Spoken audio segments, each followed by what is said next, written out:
Comment अलिक मतलब feel आउँथ्यो होला वेबसाइट फिल म चाहिँ फिल आइपुगेको छैन। अहिले म फिलहाल फिल जाँदैछु। कतिपय भन्छ कि म फिल जाँदिनँ भनेर, यो चाहिँ मेरो डेली रुटिन होइन। अहिले टाइम भएर छ 6:30 जति भयो होला होइन।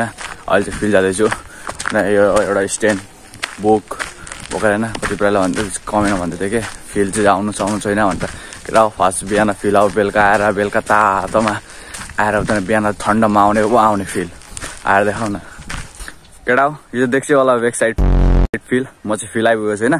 भन्छ कि तिमीहरू फिल आएर देखाऊ, कल गर्दा रिसिभ गर्दैन। म फिल आएको छु। एकजनाले भनेको थियो मलाई आज कल गर्छु भनेर के कति बजी आउँछस् कति बजी आउँदिनस् मलाई भनेको थियो। म यति बजी आइपुग्छु त आउँछु गर्दैन। त्यो फुटबल खेल्थ्यो होइन। म पनि फुटबल खेल्छु भनेर आएको थिएँ तर ऊ आएन। आज म कुट्छु। ऊ आएन मलाई भन्छ सिर्फ कमेन्ट नभन्छ केटाले कल रिसिभ गरेन भनेर। यो चाहिँ फिल हो नि, हाम्रो फिल हो। देख्छौ नि रजाखाना फिल ऊ कम्पनी देखिरहेछ नि हाम्रो हो नि। ऊ रनिङ गरिरहेछ, यता रनिङ गरिरहेछ, उता दुईजना रनिङ गरिरहेछ होइन। फिल हो नि हाम्रो न केटा हो। त्यहाँ फिल आउनु के बेलुका म बेलुका चाहिँ आउँदिनँ अरे होइन। शाममा आउँदिनँ, म बिहान मात्र आउँछु। बिहान फिल आऊ अनि भन केटा हो ल। फिल नै छु होइन। फिलहाल मैले वर्कआउट खतम भयो मेरो। अहिले घर जाने टाइम भयो होइन।